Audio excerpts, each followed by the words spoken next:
miembro, una persona ingresa, pues, digamos, el acto oficial de ingreso se hace a través de una conferencia, impartir una conferencia en una de las juntas académicas mensuales que tenemos.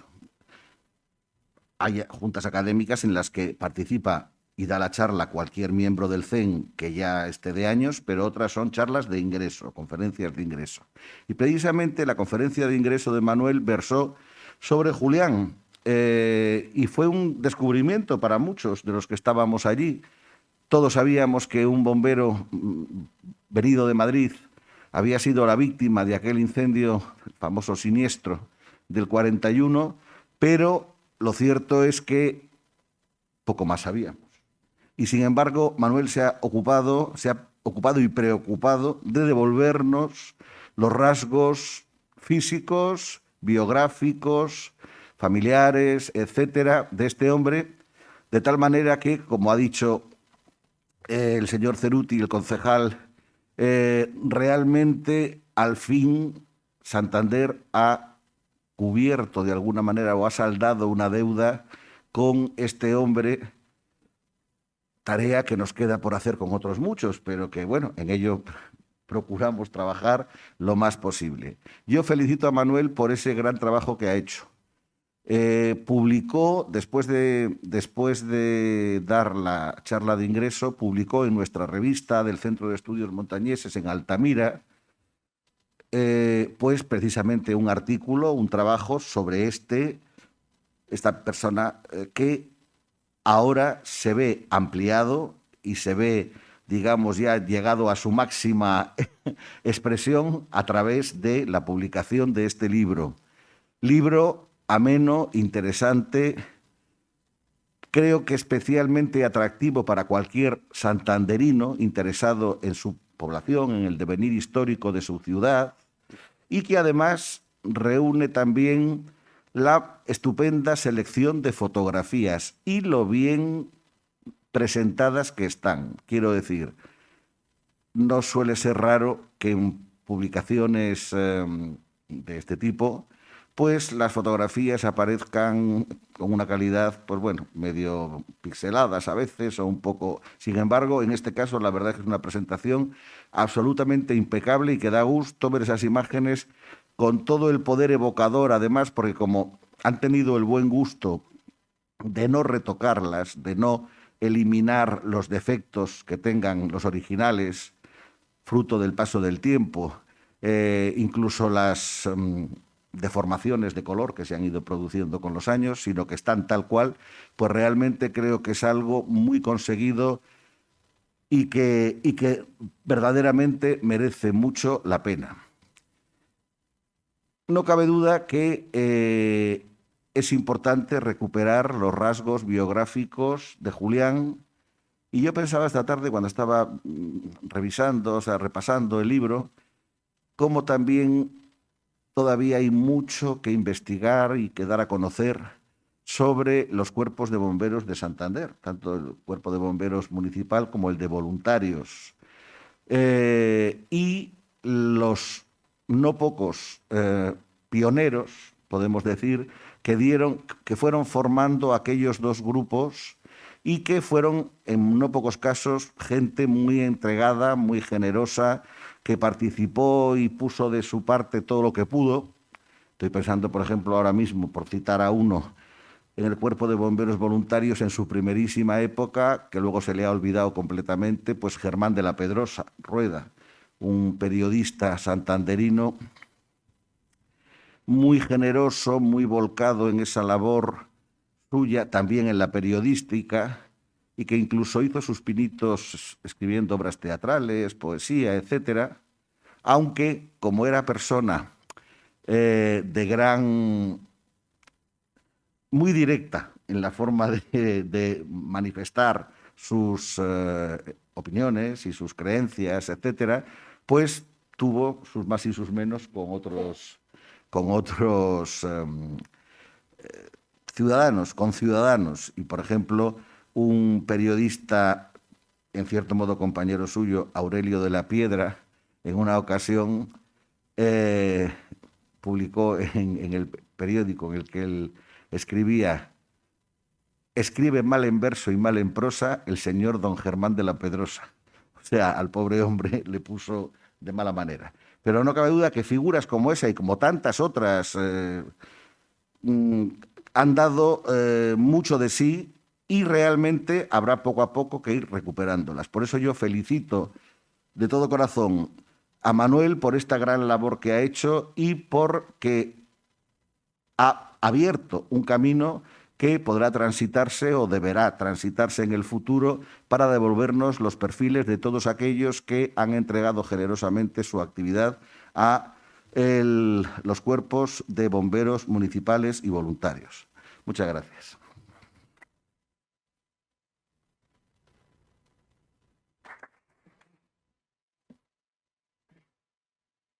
Gracias, Javier, concejal. Gracias, presidente Paco, por las palabras de presentación. Y bueno, pues como habéis dicho ya, pues estamos para intentar revocar el olvido, o sea, retrotraernos a un periodo en la que, una etapa en la que era muy proclive para hacerse historias oficiales que desdibujaban completamente la realidad. Vamos a ir poquito a poco, vamos a ir avanzando y vamos a ver novedades. Por ejemplo, esta fotografía es inédita en todo el mundo, en España. Viene a partir de la familia y salió a posteriori del 75 aniversario del incendio de Santander. Bueno, pues en Santander, en el 41, tenemos un gran vendaval. Ese vendaval, con velocidades de viento huracanados, provoca una serie de destrozos en las cubiertas, en las fachadas. Va preparando un teatro, un escenario en la que inmediatamente después va a haber un incipiente incendio que, por la configuración orográfica de la zona de inicio, la configuración urbana de aquel momento, va a haber este espectáculo. Un espectáculo, y digo espectáculo porque así lo fue, a kilómetros de distancia. Supuestamente todo empieza en el número 20 de la calle Cádiz, pero es que resulta que en el número 20 de la calle Cádiz, por una chimenea. Bueno, pues no me lo creo. No me lo creo porque no cuadran que sean chispitas que salen de una chimenea las que pueden provocar un incendio tan aparatoso y con tanta potencia como la que tiene. Solamente puede caber si el incendio es generalizado en esa edificación. O sea, si ha roto la cubierta, se ha hundido la cubierta y el incendio sale de una forma abrupta. Son casas bajas. Justo encima, por la configuración orográfica que decía antes, tenemos el plano anticlinal de la Rúa Mayor antigua y están aupadas unas sobre otras. O sea que sobre esta pequeña edificación de la calle Cádiz estaríamos viendo la superior que daría a la calle Rúa Mayor. Pero es que aquí, en esta zona de la calle Cádiz, tenemos una fábrica de lejía, un almacén de cereal, una carpintería y una panadería militar, o sea, que trabaja para el ejército. ¿Cuál es el origen? Pues exactamente, muy probablemente no sea esa chimenea. Habría que buscar el comienzo, el inicial, pero bueno, el caso es que esta zona es el origen que llega a la parte superior y a partir de ahí ya se desboca hacia la zona del Palacio Episcopal de una manera completamente rapidísima. Y esto es lo que estamos viendo. Esto es el Cabo Machichaco. Estamos viendo una fotografía de 1893, pero lo bueno es que han desaparecido el bulevar de Mández Núñez, el bulevar de Calderón de la Barca, y queda por detrás la calle de Cádiz. Y sobre la calle de Cádiz, y teniendo como referencia la torre de la catedral, estamos observando la fachada sur de la calle Rúa Mayor. O sea, esto es lo que luego arderá. Empezaría, como veis, tenemos aquí la catedral como referencia, el Hotel Continental. A partir de aquí ya tendríamos el Hotel Bahía actual. Y por la zona de la izquierda estaría nuestra actual Rampo de Sotereza, que en aquel momento también estaba. Bien, pues todo esto es lo que desaparece, pero literal, no solamente la edificación, sino luego el Cerro de Somorrostro, el Cerro de San Pedro también desaparece. Ese día, en bomberos municipales, tenemos gran cantidad de servicios. Y tenemos calle Cádiz. Y tenemos también uno en Alfonso XIII, específico ya nombrado con su correspondiente parte. Y además hay otra cosa interesante, que es la capacidad del personal para apoyarse mutuamente. Aquí el capatán me dice que del 16 al 17 ha ido todo el personal, no se ha quedado nadie en casa excepto uno que estaba enfermo de la vista. Enfermos de la vista eran los bomberos magañosos. Los bomberos, no solamente bomberos, cuando digo bomberos no solamente es el bombero municipal o voluntario que había dicho Paco, sino el ciudadano que se había enfrentado también a este episodio y que le había irritado la vista porque había estado desde el principio enfrentándose a ese humo y a ese calor radiado. No tenían ni pestañas ni nada, el calor se lo había llevado. Bueno, vamos a ir analizando fotografías porque es curioso que esta maravillosa fotografía nos está indicando gran cantidad de cosas. Primero, en el suelo vemos pavesas pesadas que ha arrojado el viento. Todo esto sería el área de la catedral. Bueno, la catedral está por detrás y estamos viendo cómo hay un espectáculo de luz, un espectáculo de llamas y sobre todo estamos viendo que esas llamas, que ese calor está viajando en horizontal, cuando lo normal es preverlo en vertical. Esto lo que nos está diciendo es que está recibiendo un fuerte impacto de viento por la parte sur, la zona de Somorrostro estaría por aquí, y ya está lanzando lo pesado, que ya ha caído al suelo, pero lo ligero ya ha ido quedando hacia la Puebla Nueva, hacia la zona de San Francisco y Blanca. Y además, estas luminarias que las vamos a ver en varias ocasiones nos van a servir de referencia, y otra cosa que llama la atención es que aquí ya hay un edificio que ya ha colapsado. Ya veo a través de sus huecos, o sea que ya me falta edificio. Y un grupo de gente que está acumulando enseres en mitad de la plaza. Es una foto maravillosa. Lo mismo que esta. Esta es la calle San Francisco, vista desde el comienzo, desde nuestra, bueno, y también de aquel entonces Isabel II, más o menos. Estaríamos viendo cómo el incendio se lo está llevando todo por delante. Pero ¿qué es lo que se está llevando? Tenemos el viento huracanado que vino durante la noche, la época, las horas de mayor potencia, que fueron el día 16. Cuando digo potencia, potencia de fuego, potencia destructora. Tenemos luego un viento encajonado por las callejas estrechas, pero luego tenemos que añadirle otra capacidad de los fluidos, porque el aire no deja de ser un fluido, y hay una corriente convectiva que lo que está haciendo es llevar el calor hacia otras áreas donde va a haber más combustible, que a su vez inmediatamente va a empezar a arder de forma inmediata. El calor radiado, que sería como un similar a, por ejemplo, el calor del sol, es asumible porque ahí va, que me he ido para atrás. Porque si no, estas personas que están a la entrada de la calle, con este mismo calor que está yendo hacia el lado contrario de la calle, estarían un poquitín tostados.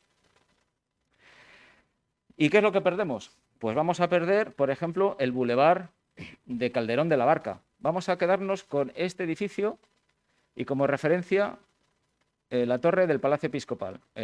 También tenemos otra referencia que es el Machichaco, la escultura del Machichaco. Bien, pues aquí tenemos de nuevo ese espectáculo. Se había destruido con la explosión del Machichaco, se reconstruye igual que era con la fotografía que hemos visto anterior de los años 30 y en el año 41 obtenemos este espectáculo. La Plaza de las Cachavas, aquí se ven las cachavas de Charlotte. Bueno, pues este edificio es el que marca la diferencia entre la parte antigua, este edificio es superviviente, y la parte destruida. Y no solamente destruida, como decía antes, porque en la edificación, sino porque además la orografía se lleva por delante y aquí tendríamos nuestra actual calle Lealtad sobre Calderón de la Barca. Y además las velocidades del fuego. Aquí vemos que este hastial ha permitido que, aun sucumbiendo no haya trascendido el incendio hacia el vecino. Y estos ya han colapsado y estamos viendo en la parte de la derecha cómo el incendio empieza a romper por cubierta. Aquí estamos viendo ya perfectamente cómo salen las llamas y en otro de los casetones vemos el humo. O sea que ya nos está anunciando qué es lo que va a ocurrir. ¿Y qué es lo que está ocurriendo? Pues esto mismo. Estamos viendo la calle Antarazanas Antiguas. Repito que estas luminarias, muy características de aquel Santander, la vamos a tener como referencia constante. Esto es la calle San Francisco y estos son los enseres. Esto es salvar de la quema. Cuando se dice salvar de la quema es que las personas, cuando veían amenazado su domicilio, intentaban salvar lo más preciado para ellos y lo ponían a buen recaudo donde ellos creían. En casa de amigos, que ocurrió, pero resulta que también tantos tanto los que salían huyendo como los que recibían a esta gente lo perdían todo de nuevo porque, y lo veremos, salían literalmente con lo opuesto. Y hay de las cosas más curiosas, pues sillas, ¿qué valor material puede tener una silla? La verdad es que muy poco, pero era el valor sentimental de lo que ellos consideraban como sus mejores posesiones. El incendio todavía está activo, muy activo. Y aquí estamos viendo otra de las maravillas singulares.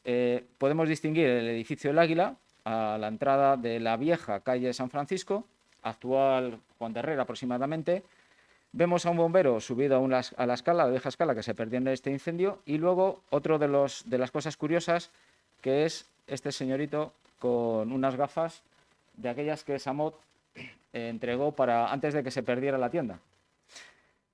Lo bueno es que estamos viendo la destrucción una vez que ya ha ido ocurriendo. Yo estimo que esta fotografía es del día 17 porque ya se permite la entrada. Hasta ese momento hay toque de queda y no se permite la entrada solamente a los relacionados. Pero los medios, en este caso Samot, junto con otros personajes que aparecen en la escena, pueden entrar el día 17. ¿Y qué medios disponíamos? Pues nuestra vieja y querida Merry, de 1912, lo que hay es lo que hay. Esta fabulosa máquina, que era un botijo con una regadera, porque no es más, la SEFA, está adaptada para limpieza urbana. Esto es lo más sofisticado que tenemos. Y los bomberos voluntarios, que también lo estamos viendo trabajar a la entrada de la calle San Francisco y como referencia la mitad occidental del ayuntamiento, con su pechera tradicional, pues también están con lo opuesto, porque la verdad es que ellos todavía tienen menos. Tienen la bomba chocolatera, la bomba de vapor, que, bueno, pues tampoco fue nada. Fue simplemente pasearla, porque, porque es que no había capacidad. Y sobre todo, uno de los grupos sociales que nunca se ha tenido como puesta en valor, que son los militares. Los militares, el Regimiento Valencia 23, es uno de los grupos encargados de parar el avance del incendio desbocado.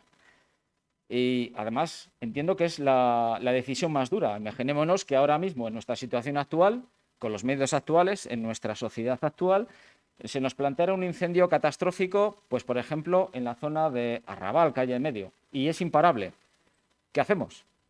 Alguien decidió dinamitar para parar. A ver quién tiene ahora los arrestos para decir, vamos a dinamitar todo un barrio para pararlo. Pues supieron hacerlo tanto las autoridades del momento como los militares. Y no solamente durante esa etapa más destructiva del incendio, sino que luego, pues simplemente fueron unos trabajadores con categoría profesional esclavo, porque eran los que movían piedras, picaban, junto con más gente, por supuesto, pero desde luego habría que hacer algo especial con el ejército. ¿Y quiénes vinieron más? Pues, por ejemplo, los bomberos de Torrelavega. Esta es una fotografía de la agrupación de voluntarios en la época de la República. Las poblaciones cercanas a nosotros cuando llegaron los primeros avisos de demanda de auxilio. O los bomberos de Palencia. Y concretamente voy a señalar a esta persona que es Diego Carvajal, que tiene un accidente, un grave accidente en la iglesia de los jesuitas. Estuvo también a punto de perder la vida, pero tuvo mucha suerte. Este camión, por cierto, es emblemático. Los bomberos de Palencia lo tienen como buque insignia. Los bomberos de Palencia, cuando vienen desde Palencia, a través de campo, ya desde esa zona, bien alta y bien distante, están divisando las noches rojas de Santander. Otro segundo espectáculo que nos ofrece la desgracia cuando hay un gran incendio generalizado. En un cielo despejado, como era el de aquellos días, la gran luminosidad provocaba una inmensa bóveda luminosa que se veía a distancia. Tanto es así que Casado Soto nos dijo que un vapor inglés fue el primero en avistar Santander en llamas. No sabía qué es lo que había ocurrido, qué es lo que había provocado, pero que Santander estaba en llamas. Y los bomberos de Palencia también. Nos dicen también que logran salvar Almacenes El Águila y aquí lo tenemos, Almacenes El Águila. Otra de las cosas que se dice, falta de agua. Efectivamente, hubo falta de agua. ¿Por qué? Porque el Ayuntamiento de Santander, desde tiempos anteriores al Cabo Machichaco, con la traída de aguas, el entramado del agua corriente facilita la incorporación de bocas de riego y apuesta sobre ello, sobre bocas de riego, que no pueden garantizar una presión constante, pero por lo menos un caudal. Y aquí lo tenemos. Y estamos viendo cómo esta manguera que está conectada, pues en fin, no tiene mucha potencia, porque los depósitos de reserva ya están al borde del fracaso. Por cierto, esta persona de aquí creo que es de Madrid, por el tipo de uniforme que lleva. O los de San Sebastián. San Sebastián, este es otro grupo especialmente destacable. Primero, porque el mismo día 15 tienen una desgracia muy peculiar. Un convoy se queda sin energía eléctrica sobre un puente encima del río Urola. En esas rachas de viento, todo el convoy lo arroja por el terraplén y al río, y solamente se queda la máquina encima del río. Mueren gran cantidad de personas. Pues ellos son los encargados en solucionar esa papeleta y luego les mandan para que vengan a Santander. Y no solamente eso, sino que luego se quedan para refrescar los rescoldos junto con el personal de la ciudad, mientras los demás ya habían abandonado Santander el día 20. Y llegaron maquinarias muy potentes, como por ejemplo este camión, que creo que es asturiano. Y aquí hay una motobomba, que creo que es la Magirus de Valladolid. Estamos viendo la Plaza de los Remedios y un edificio que no ha ardido para nada. ¿Qué es lo que tenemos enfrente? El Coliseum. El Coliseum en realidad no para el incendio, sino que está en el perímetro, está en la zona perimetral. Si hubiese estado en el interior de la zona cera la máxima cantidad de calor, pues muy probablemente también habría podido tener muchísimo más riesgo de haber perecido en el incendio. Aquí estamos viendo cómo la mecánica de funcionamiento es que hay que llenar unos depósitos, en este caso es un tonel, luego veremos una piscina, porque los camiones son aspirantes impelentes, o sea, tienen que aspirar el agua y luego lo impulsan, no tienen depósito. Este es una también maravilla que todavía perdura, de Bomberos de Valladolid. Y aquí están teniendo problemas con la aspiración porque, como veis, la piscina, que la tenemos por aquí, están manejando en la bomba, la entrada a la bomba y luego saldrá por esta zona. Estamos viendo la vieja calle San José. Ahora mismo tenemos aquí un jardincito y la iglesia de los jesuitas sobre esta zona. Esta fue una de las áreas de actuación de Valladolid. Y también Madrid. Estamos solamente con documento gráfico, no es que me quiera olvidar de nadie más. Bueno, Madrid recibe la llamada el 16 por la noche y envía 5 vehículos y 25 personas. Entre ellos está Joyita y viene a cargo de este conductor, que es Agustín Rubio, que luego le destacan incluso con premios. Y la verdad es que el detalle de esta máquina es increíble.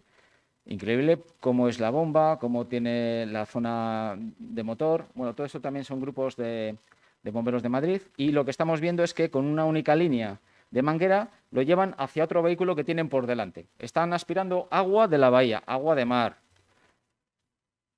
Tan interesante es esta foto y tan icónica que en 2016 se decide hacer el matasellos oficial teniendo este logo como matasellos oficial, como decía. Y aquí tenemos un área de actuación de Madrid. El tanque Ford es el que está aquí y aquí tenemos a Bomberos de Madrid. Y este señor, que le veremos en otra ocasión, se llama Eugenio Pingarrón, que vino como segundo, pero el principal operativo del grupo de Bomberos de Madrid. Este fue quien organizó en realidad las labores de extinción en la zona interior, porque el arquitecto Soler, que en aquel momento tenía 32 años, acababa de coger el puesto de arquitecto de bomberos por el artículo 33 y seguro que no la había visto más gorda en la vida. Bueno, el caso es que aquí vemos un binomio de bomberos y el tanque Ford que veremos en otro momento. Bien, pues este binomio de bomberos perfectamente pudo ser el formado por Julián Sánchez García y Mariano del Hoyo. Los bomberos de Madrid han venido, como decía antes, desde las últimas horas del día anterior. A las 4 de la madrugada estaban más o menos por Burgos. Bueno, a las 4:15 estaban en Burgos y llegan a Santander en torno a las 9:30. Se hace un primer reconocimiento y empiezan a funcionar a partir de la técnica que he comentado antes. O sea, están sin dormir o con... Bueno, vamos a imaginarnos los transportes de la época. Bien, pues en torno a pues la hora de comer. Primero se va Julián, se va a la zona del ayuntamiento donde se había habilitado una zona de descanso para tomar un pinchito, yo que sé, un poco de chorizo, bueno, lo que hubiera en la época. Y cuando regresa de nuevo a esa zona de actuación, lo que estábamos viendo en la Tarazanas, pues Mariano del Hoyo Agudo, hace lo mismo y se va al ayuntamiento a tomar algo. Bien, pues es en ese momento, cuando ya Julián está en la zona de Atarazanas, nuestro actual Calvo Sotelo, cuando, sin previo aviso, pues colapsa el edificio que tiene detrás de él. Que le hemos visto fotografiado en varias ocasiones, pero que no sabíamos exactamente por qué estaba tan fotografiado, porque no era ni sede de algún organismo, ni tenía arquitectónicamente ningún elemento de interés. Bueno, pues lo que estamos viendo es que tiene varias alturas y una gran masa que cae. Cuando esto cae, el impacto hace que esa energía provoque la salida con gran velocidad de elementos, escombros, de diverso tamaño. Bueno, pues uno de ellos le golpea en la espalda y le derriba al suelo. Al poco viene su compañero, aquí volvemos a ver el edificio, ya tenemos una referencia mejor con el Coliseo al fondo, el edificio Vierna a la izquierda, o sea, este es un Santander que reconocemos. Y lo curioso es que da tres fachadas, a la calle Cádiz, que es donde tiene los portales, la fachada que da Lealtad, y luego la de los negocios, en este caso la de las Rojas. Y este accidente me le lleva al Hospital Valdecilla. Primero a la Casa de Socorro y luego a Valdecilla. Le dice, nada, un golpe. Como no le impide moverse, vuelven a la zona de actuación y Pingarrón le dice que se vaya a descansar al ayuntamiento y dice que es bastante cabezón, que no, que él se queda con sus compañeros, pero acepta pasar la noche ahí, en esa cabina, en ese camión. Ese es el tanque Ford de Madrid. Es ahí, en esas impresionantes comodidades, donde pasa una noche después de un accidente. ¿Y qué ha ocurrido ese día 17? El día 17 es el cumpleaños de su hijo Julián. Un hijo que acaba de cumplir 6 años ese mismo día y además tiene una minusvalía psíquica. No es un niño normal. Luego lo repasaremos en la etapa personal. El día 19 ya le vuelven a ingresar en Valdecilla, en aquel Valdecilla, y ya se queda ingresado, mientras sus compañeros regresan a sus ciudades de orígenes. La esposa, Gregoria, ya viene a estar con él. Pero su deterioro es constante y el día 28, a la 1 de la madrugada, se firma el certificado de defunción.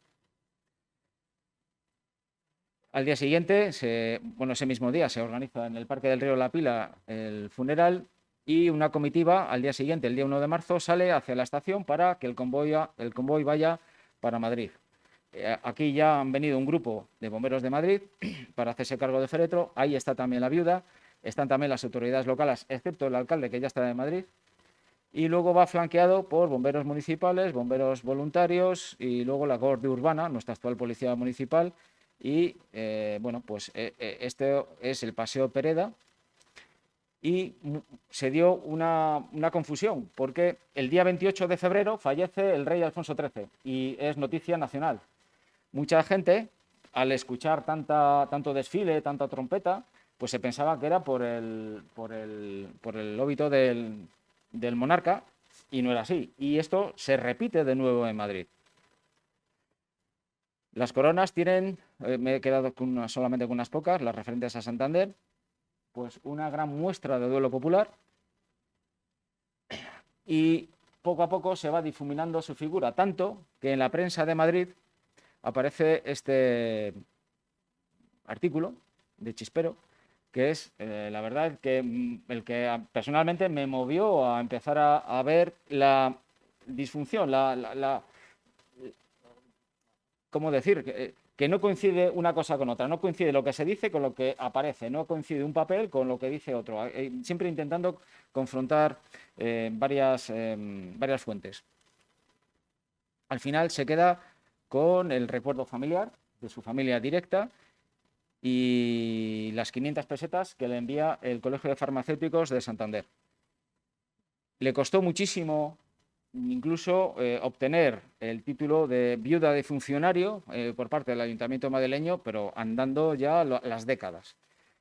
Bueno, pues ahora vamos a ver quién era este hombre. Bombero de Madrid, sí, pero no era de Madrid, era de Zamora, de Toro. Santa María la Real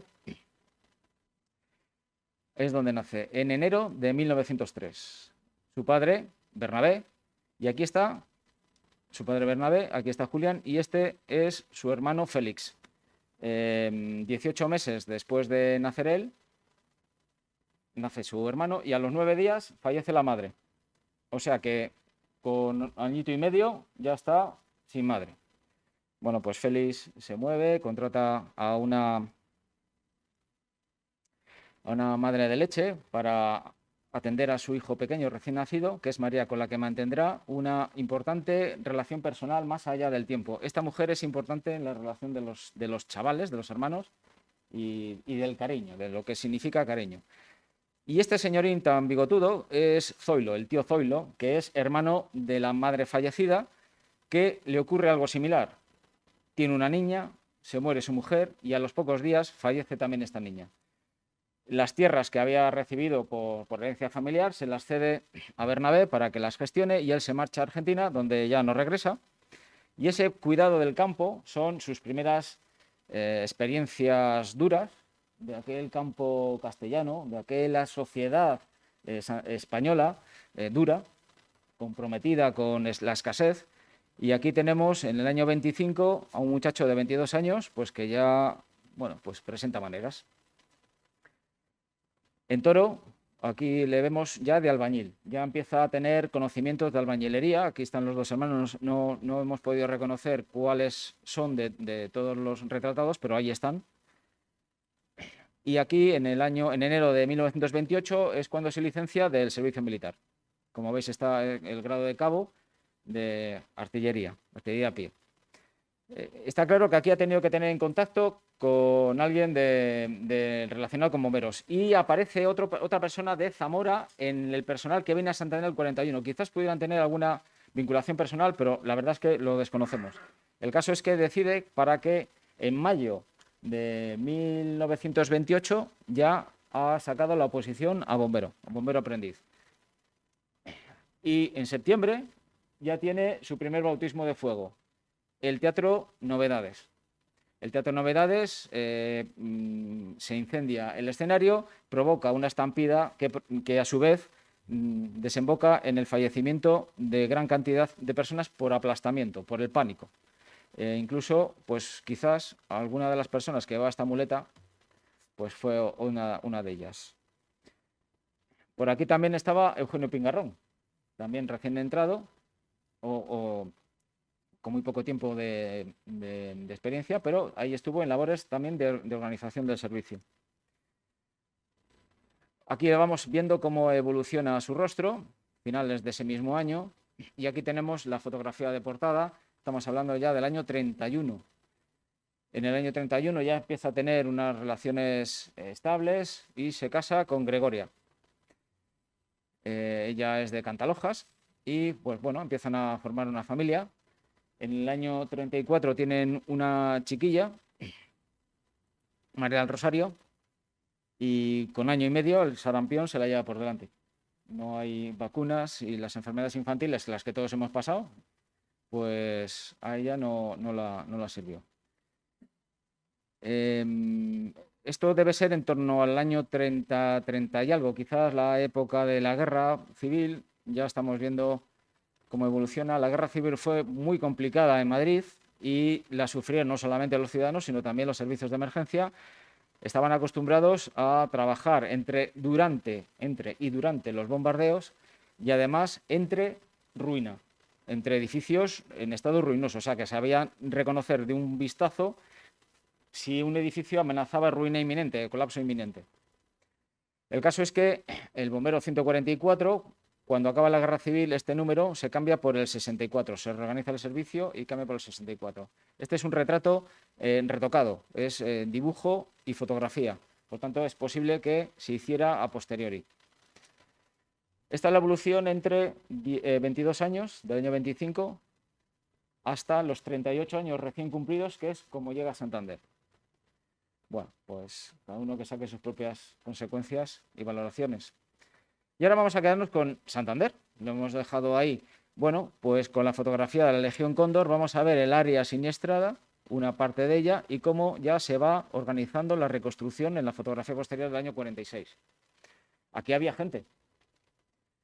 Y en esta también maravillosa fotografía, que por cierto es estereoscópica, para quien tenga oportunidad de verlo gracias al CEDIS, estamos viendo como referencia la iglesia de la compañía, los Villatorre y el antiguo ayuntamiento desde la calle El Puente y con este estribo también de la calle El Puente. Aquí había gente, aquí vivía gente. En esta otra interesantísima fotografía donde vemos en la derecha Villatorre y esos mismos estribos que hemos valorado antes, estamos viendo una gran cantidad de destrucción donde vivía gente. Igual que en estos edificios que, como veis, están vacíos y se están provocando la demolición controlada donde vivía gente. Y también tenemos como referencia este edificio que es muy pintoresco, está justo enfrente del ayuntamiento. O sea que todo esto es actual. Las luminarias también nos sirven de referencia para posicionarnos. Bien, pues esa gente son ellos, son nuestros mayores, son los santanderinos de aquella época que han sido quienes han traído de un pasado a un presente la realidad que nosotros podremos ofrecer a nuestros descendientes. Habían salvado de la quema sus enseres más queridos, pues sillas, colchones, cuadros, he visto hasta espejos, percheros, cosas que no tienen un valor material, pero si sin embargo era lo sentido. Estos son los damnificados. Esto es la Plaza de los Remedios y la calle Francisco de Quevedo desde la calle Cubo. Esto lo tenemos actualmente y esta fachada también, que ese edificio sobrevive también. ¿Y dónde van esas personas? Van a ser acogidas. Hay un acogimiento temporal, como el del Palacio de la Madalena, en el que vemos pues, superar las necesidades básicas, pero es que esto es literalmente salir con lo puesto. Y de hecho, en el Centro de Estudios Montañeses, Elisa Pedraja nos ha comentado varias veces que ella la sacaron con lo puesto. Pues es la realidad de una generación, la que se enfrenta no solamente al incendio, sino que luego se enfrenta a la reconstrucción, a la dureza de la reconstrucción, pero sigue habiendo vida. En esta maravillosa fotografía he sacado un detalle en el que podemos ver un tranvía atestado de gente que está viajando, una señora en una burra con sus puezos, sus capazos en el lateral. La verdad es que es una muestra de que pese a lo que tenemos alrededor, que parece una imagen de la Segunda Guerra Mundial, pues hay movimiento social, hay vida. Estamos viendo estas chiquillas que están sonriendo en la vieja calle Carvajal. Ahora mismo esto estaría cubierto por el edificio entre la calle Rodasal y el actual San José, más o menos. Como referencia también tenemos la torre de la iglesia de la compañía. Bien, pues esto es vida, esto es movimiento, esto es las ganas, la necesidad de seguir viviendo. Y esta misma imagen la tenemos con el inicio ya de las labores de reconstrucción, de retirada de escombros, gran cantidad de movimiento de personas que tenemos en muchísimas fotos y sobre todo otro aspecto que también ocurre en Santander, que es los tinglados. Estos son los tinglados provisionales que se organizan, que se están construyendo casualmente en esa fotografía en los jardines de Pereda. Esto es el incendio de Santander para las 10.000 personas que están ahí, que ya no están ahí, que ya no volverán ahí.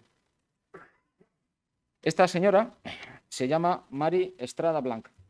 Es madre de 5 hijos y en aquel momento tenía 10 años. Voy a extraer de su diario unas líneas. En el año 41 estudiaba primero de bachiller en los Sagrados Corazones y en aquella época teníamos clase los sábados. El día 15 de febrero hacía un viento sur tremendo y en esos días nos gustaba mirar por la ventana de la rotonda de Castelar cómo se volaban los sombreros de los señores o cómo las faldas de las mujeres les daban algún que otro disgusto. Y también los chavales que agarrándose con fuerza a los abrigos cruzaban la esquina de Puerto Chico desafiando el viento. Hasta ese día, el viento sur fue para nosotros como un amigo travieso y juguetón, pero aquel 15 de febrero del 41 perdió el control y en unas horas se llevó por delante una tercera parte de la ciudad, dejando a miles de personas sin hogar y sin trabajo. Eran las 5 o 6 de la tarde y el viento cada vez azotaba con más fuerza. Puerto Chico se fue quedando desierto y en la bahía las olas salpicaban las casas del Muelle y Castelar.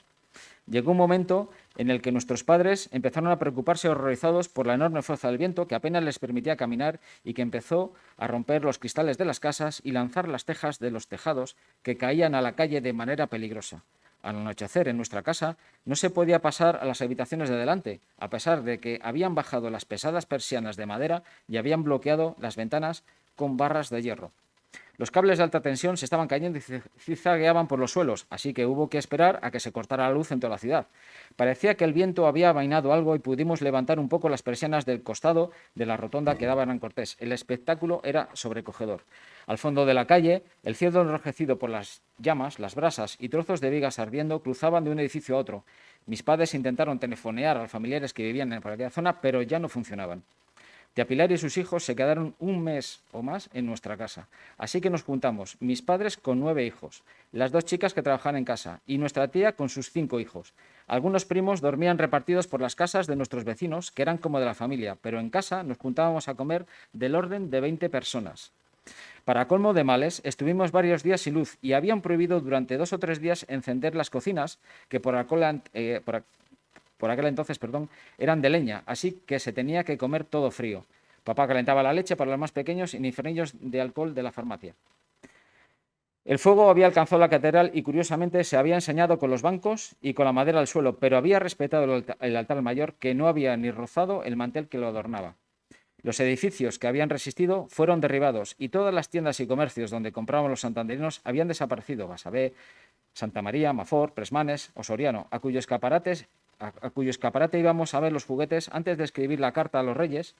Recuerdo que Fina, la camisera, tuvo que ir a vivir a las caballerizas del Palacio de la Madalena, donde se acogió a muchísima gente. Al poco tiempo empezaron a construir unas casetas en los jardines de Pereda y enfrente de los arcos, en las que se fueron instalando la mayoría de los comerciantes, hasta que después de muchos años se reconstruyó un nuevo Santander. Aquellas barracas fueron nuestras tiendas de adolescencia, en las que nos comprábamos nuestros lazos para las trenzas, medias, guantes y regalos, y olvidamos las antiguas calles de San Francisco y Blanca, que con el tiempo volvieron a recuperar a sus queridos comerciantes, y a mi nariz pegada a los escaparates, que siempre fueron para mí un mundo de fantasía y que hoy, después de tantos años, no he olvidado porque son parte de mis sueños. Esta es la realidad de una gran cantidad de nuestras generaciones anteriores, por ejemplo, la de mis padres.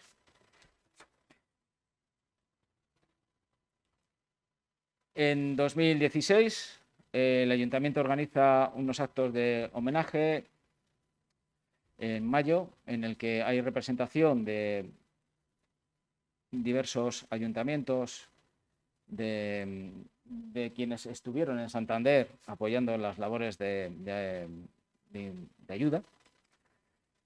Y como homenaje, como trabajo, se pudo preparar en el Museo de Bomberos de Santander este panel que recoge una ligera semblanza de lo que aquí se ha expresado.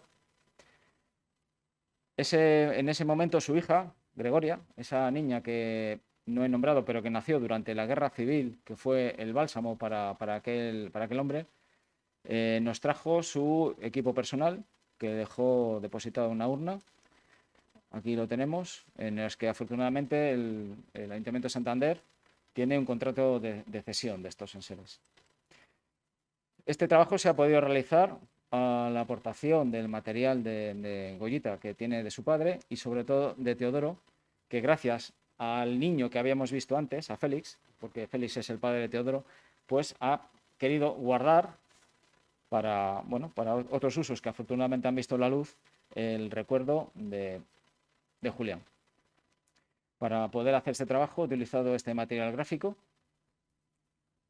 Y bueno, pues en principio ya lo tengo expuesto, presentado, así que me gustaría que tanto las personas que están aquí asistentes como quienes están viéndonos a través de la plataforma de YouTube, pues puedan hacer la intervención que considere adecuada. Muchas gracias.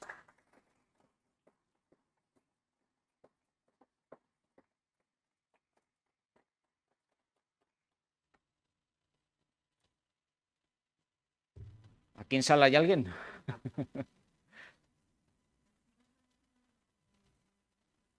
Sí, disculpa.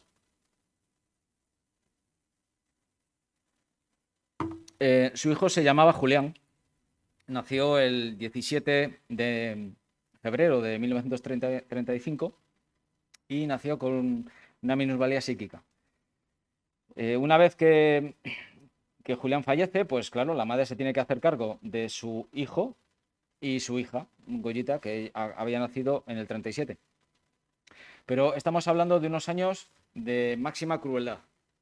Me comentaron que incluso llegaron a quemarle con cigarrillos cuando el chaval, pues un chavalillo, iba pues por la calle o se acercaba a algún bar o entraba en algún comercio, pues había gente realmente cruel. Hoy por hoy, pues sería eso impensable, o sea, sería digno de denuncia inmediata.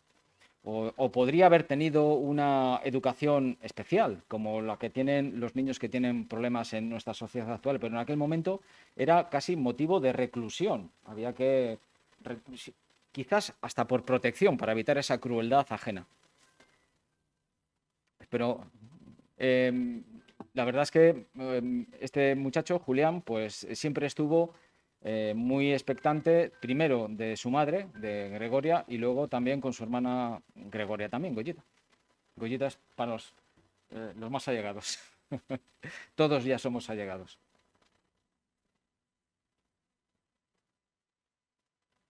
¿Alguna intervención más?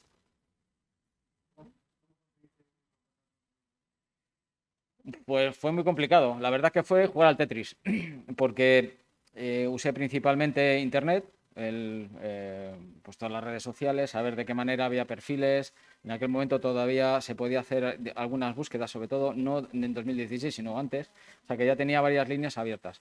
Y sobre todo cuando pude estar en el archivo de Villa en Madrid, el archivo del catastro me facilitó domicilios antiguos, lógicamente con la protección de datos, pero me la jugué a ver si, pues como la gente mayor viene a tener bastante estabilidad, pues a ver si en las parroquias, sobre todo porque ya tenía un par de días localizadas, pues aparecía algún nombre que me diera una dirección y a partir de ahí, pues eso, jugar, porque evidentemente ha sido más factor suerte, sinceramente, ha sido literalmente suerte, que cualquier una pesquisa real. Había una intuición de por dónde pueden ir los tiros, pero vamos.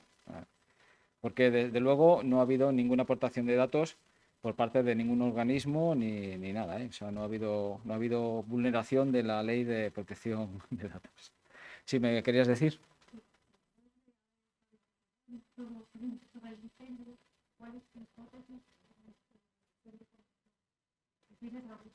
Sí, sí, lo he expresado.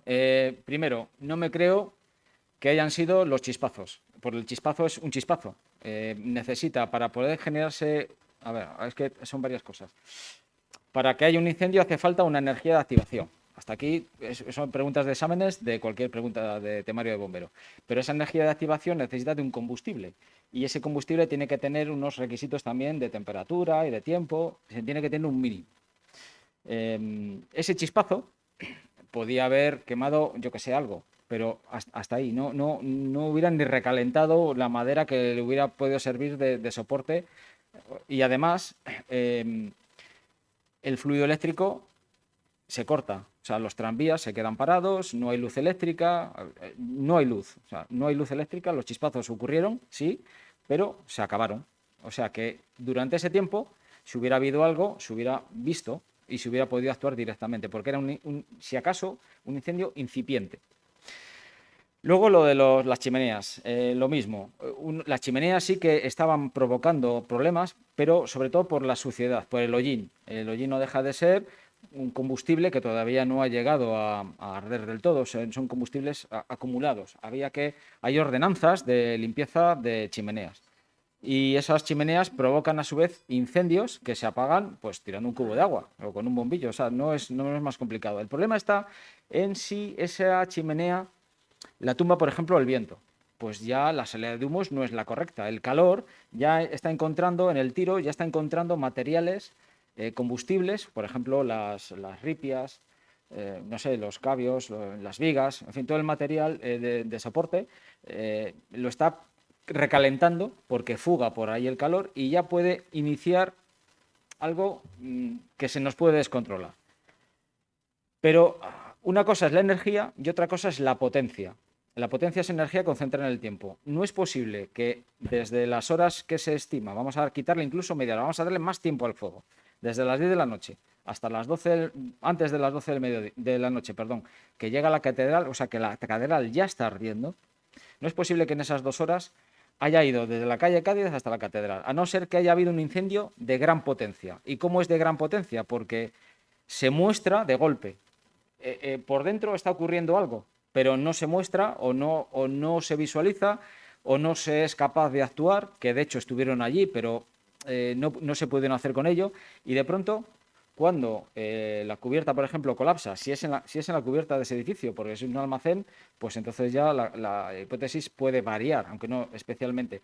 Pero todo ese calor, que además está empujado por el viento sur, está dando de lleno, pero de lleno, en la fachada sur del edificio de la calle Rúa Mayor 15 principalmente, que a su vez tiene las ventanas rotas, las galerías reventadas, no tiene contraventanas, o sea, no tiene protección. Ese calor va a entrar adentro y va a provocar con una rapidez pasmosa que se nos vaya también de las manos. De hecho, estuvieron allí los bomberos, estuvieron abajo, estuvieron arriba y luego se tuvieron que ir a la calle del Puente y tuvieron que salir pitando porque se quedaban embolsados. Podían haberse quedado, pues eso, haber perecido allí porque podían haberse visto rodeados. Entonces, cuando se habla del desarrollo del incendio, sería muy bueno el ver qué es lo que nos muestran las fotografías. Por un lado, pues nos van a ayudar a entenderlo, pero sobre todo ser capaces de pensar un poco. Hay determinadas cosas que el mito popular no puede albergar. Por ejemplo, lo del agua de mar. El agua de mar, según nos dijo Toca, que era peligrosísimo, que se descomponía, que era, bueno, que había que acercarse mucho. Bueno, pues para nada.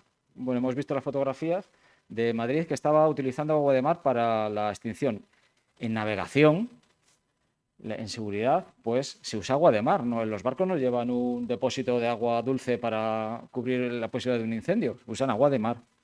Y cuando hemos visto los hidroaviones que han venido a cargar agua en la bahía para arrojarlo sobre incendio forestal, pues han cogido agua de mar. O sea que la capacidad absorbente de calor, calorías del agua de mar es igual. En fin, es una cosilla interesante. Habría que saber rebatir los mitos, que hay unos cuantos. Y sobre todo también lo de esta persona. Se dice que es la única víctima mortal. Bueno, habría que cogerlo también con pinzas, pero bueno, oficialmente sí lo fue. Lo que hace falta ahora es encontrar el documento que nos permita encontrar una segunda o tercera víctima. Pero hoy por hoy es la víctima oficial, porque tenemos historia, tenemos certificado, lo tenemos todo. Nos falta el resto. Y luego, pues como decía, esas peculiaridades que hay, vamos, para escribir uno y otro libro. Una colección de ellas. La blanca no se parece en nada a la configuración actual con la del 41. Era la continuación de la calle San Francisco vieja, antigua.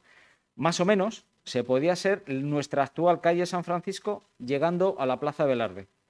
Pero tenía inclinación, no era llana como ahora, tenía inclinación. Lo mismo que también la calle San Francisco. Toda esa zona se aterraza, como la calle nuestra actual Jesús de Monasterio, que antes por allí tenía, pues por ejemplo, la calle de la Compañía, todavía tenía donde estaban los antiguos almacenes Pérez del Molino, que sigue teniendo el edificio Pérez del Molino, pero desde la acera de entrada a la iglesia de la Compañía. Esa es la cota real. A partir de ahí, y lo mismo que el Cerro de Somorrostro. Si nos ponemos ahora en la calle Emilio Pino, tendríamos que mirar hacia arriba, 25 metros para arriba aproximadamente, para llegar a pisar la calle Rúa Mayor antigua. Muy buena pregunta. A ver, que no lo he traído preparado. Todo el mundo conoce el aparcamiento de la Madalena. Bien, el aparcamiento de la Madalena antes del incendio tenía un muro que de Arenal, que se iba a hacer un paseo donde pasaba el ferrocarril de Gandarillas, el tranvía de Gandarillas. Bueno, pues con todo lo que van saliendo de los escombros sirve para el relleno. Y nuestro actual aparcamiento es el incendio del 41. Toda esa zona es el incendio del 41. Hay edificios que están en la cantera de Cueto. O sea que si ahora mismo el punto limpio de Cueto lo levantamos y llegamos abajo, vamos a encontrarnos una maravilla arquitectónica seguro. Pues me estoy intentando imaginar que puede estar allí, como de hecho creo que puede llegar a estar, la escalinata barroca de acceso a el viejo acceso a la catedral, la escalinata barroca. Es muy posible que esté allí. Pero bueno, eso es harina de otro costal.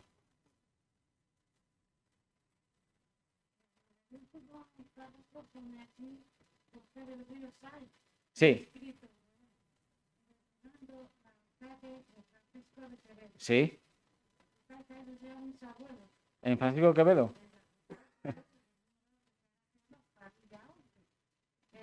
No, no, Padilla desapareció. Ya no tenemos la calle Padilla. Ah, vale. Bien, bien. No, no pasa nada, no se preocupe.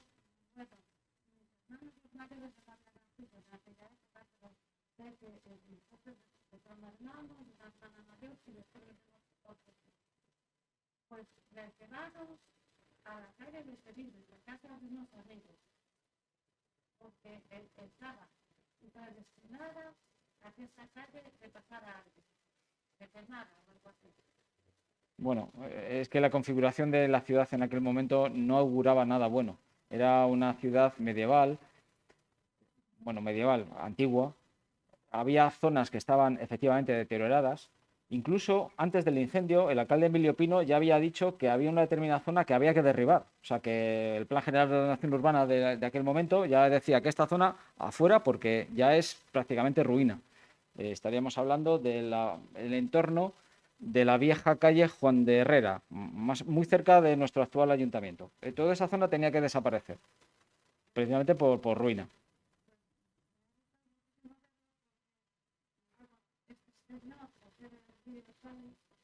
Pic. Ah, pues me alegro de haber hecho esa coincidencia.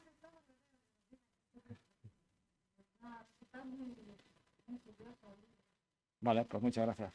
Sí, Javier. Para hacer muy práctica la reunión de hoy. Un compañero tuyo, y a ver si hay mito o si lo confirma. Un compañero tuyo en una charla que nos dio de formación nos explicó dos cosas. Primero, que es pecado no tener un detector de incendios en casa. Eso es lo primero. Y segundo, que cuando empieza un incendio, me ha sorprendido ver las horas que sacaron, que tienes 30 segundos para que... Eso sería, gracias, es muy buena aportación, muy, muy buena. Porque ya entramos en qué es lo que tenemos que hacer en caso de incendio y sobre todo para protegernos. El detector es fundamental porque lo que tenemos en un incendio es que nos falta tiempo. Necesitamos tiempo. El detector de incendios nos da tiempo porque en el momento en que pita es muy sensible, nos va a permitir actuar. ¿Y qué es lo que tenemos que actuar? La unidad familiar se tiene que reunir y salir. ¿Y qué es lo que sale? Con las llaves y el teléfono. Pero si lo tienes en el bolsillo, que hoy por hoy lo tenemos todos. Y no volvemos atrás. Cerramos las puertas y no volvemos atrás, nunca. Porque ya en Santander hemos tenido fallecidos, y además Víctor, compañero, lo conoce también de primera mano, hemos tenido fallecidos de personas que regresaron a coger el bolso, a coger el dinero, la cartera, no lo sé, las cosas, y se quedaron, no sobrevivieron. Porque también, aunque sea un poco fuerte decirlo, hemos de entenderlo. En un incendio hay fuego y humo. El fuego, la llama, quema, pero lo que mata es el humo. El humo es lo que me asfixia, es lo primero que va a actuar sobre mi cuerpo. El humo es el que me va a matar. Entonces necesitamos actuar con tiempo. Si tenemos detector en nuestros domicilios, que en este mismo centro los tenemos, en la universidad, en todos los lugares públicos ya vamos a tener elementos de protección. Hay una normativa cada vez más fuerte para precisamente protegernos de cualquier incidente de estas características. La configuración, por ejemplo, antigua, esa que hemos visto en las fotografías iniciales, hoy por hoy sería inviable, porque la SI ya me está diciendo la distancia que tengo que tener entre fachada y, sobre todo, las posibilidades, las variables que tengo si los huecos son más o menos coincidentes o si la fachada presenta un ángulo u otro, para evitar la propagación vertical, para evitar la propagación horizontal, para proteger un sector, para que si nos ocurre algo aquí no pase nada por arriba. Otra de las ideas, y ya aprovechando la aportación de Javier, es la necesidad urgente de evacuar. ¿Evacuar por qué? Vamos a imaginarnos que en nuestro edificio, vamos a un edificio tipo de 5 o 7 plantas, y tenemos un incidente en el segundo, por ejemplo. ¿Estamos obligando al último piso y todos los que tienen por encima a recorrer la caja de escalera llena de humo sabiendo que vamos a tener problemas? Estamos abocándolos a seguro tener graves problemas. Es mejor confinar. O sea, me quedo en mi casa, que sé que estoy seguro, me hago ver desde el exterior, los bomberos, la policía local, las autoridades van a ver que en determinado lugar va a haber alguien y se van a atender. Pero si están confinadas, no las estoy metiendo en una zona de riesgo, que es lo peor, entrar en zona de riesgo de una manera inadecuada. Espero cubrir más allá de las expectativas. De cara a la gente con la que estamos conectados, ¿tenemos alguna aportación o alguna sugerencia o crítica incluso? No, en Internet no tenemos ninguna pregunta, solamente darte la enhorabuena por esta magnífica exposición, magnífico trabajo, nada más, de varias personas. Vale, muchas gracias a todos. Pues nada, por mi parte, creo que ya he cumplido sobradamente con la presentación y más allá.